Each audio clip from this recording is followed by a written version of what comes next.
Pul! Oh! Ya!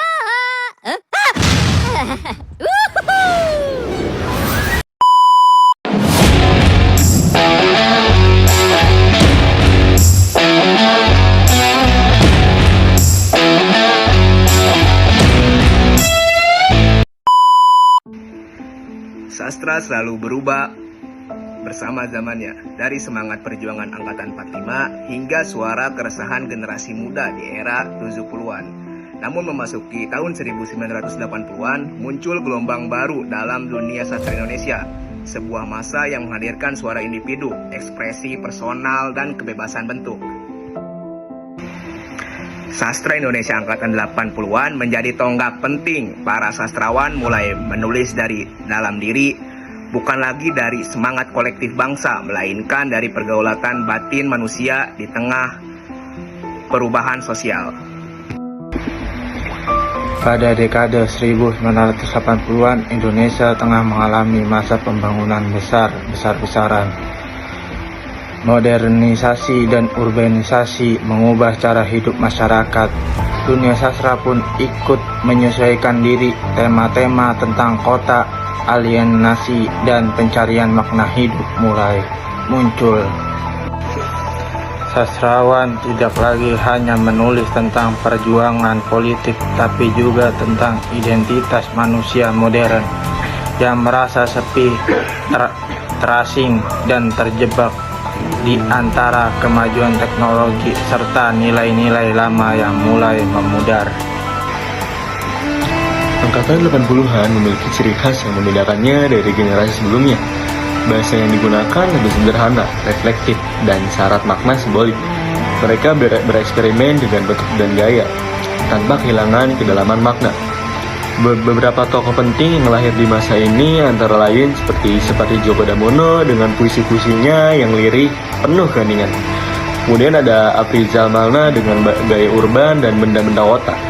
Lalu ada Dorothea Rosa Herliani yang menyuarakan pengalaman perempuan, serta D. Zawawi Imron yang kuat dengan nuansa religius dan budaya Madura. Aku ingin mencintaimu dengan sederhana, dengan kata yang tak sempat diucapkan kayu kepada api yang menjadikannya abu. Aku ingin mencintaimu dengan sederhana, dengan isyarat yang tak sempat disampaikan awan kepada hujan yang menjadikannya tiada. Berbeda dengan generasi sebelumnya yang banyak bicara soal revolusi dan perlawanan, sastrawan 80-an menulis dari sisi batin manusia. Bahasa mereka lembut dan dalam, sederhana namun penuh makna.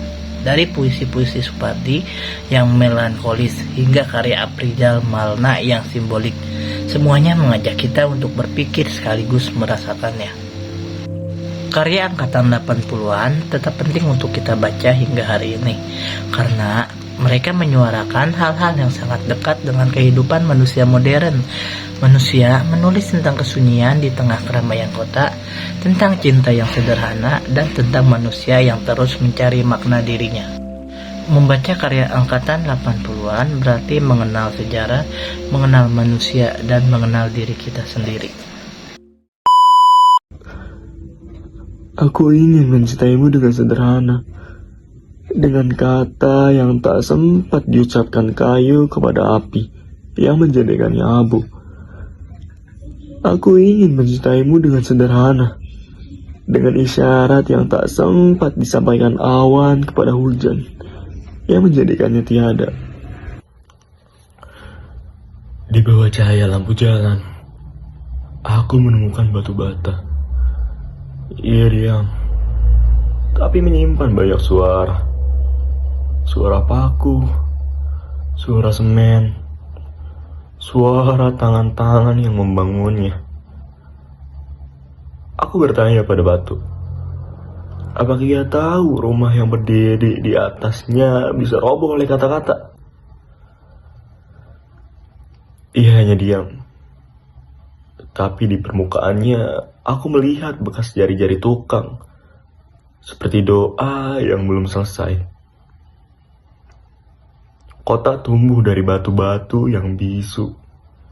Dan manusia tinggal di antara dinding-dinding yang memantulkan dirinya sendiri. Ya Allah, Engkau yang mengajarkan aku dengan kata-kata, maka aku pun bicara. Engkau ya Allah yang memberi aku lidah, lalu kusebut namamu. Tapi aneh diriku ini, sungguh aneh diriku ini.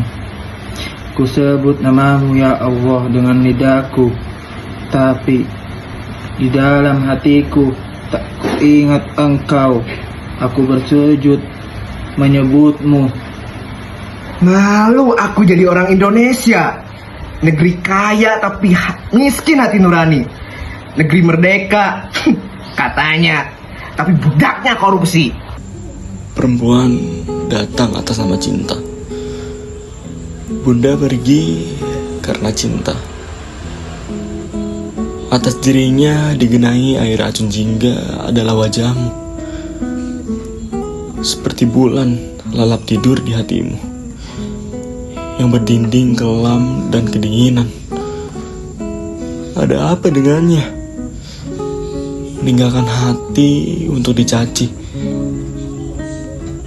Sekali ini aku lihat karya surga dari mata seorang Hawa. Ada apa dengan cinta? Dan aku akan kembali dalam satu purnama untuk mempertanyakan kembali cintanya. Bukan untuknya, bukan untuk siapa, tapi untukku. Karena aku ingin kamu, itu saja. Angkatan 80-an bukan sekedar periode, tapi semangat. Semangat untuk jujur menulis dari hati. Semangat untuk menyelami kehidupan manusia lewat kata. Dan semangat untuk terus belajar dari mereka yang menulis bukan untuk abadi, tapi agar hidup terasa lebih berarti. Semangat!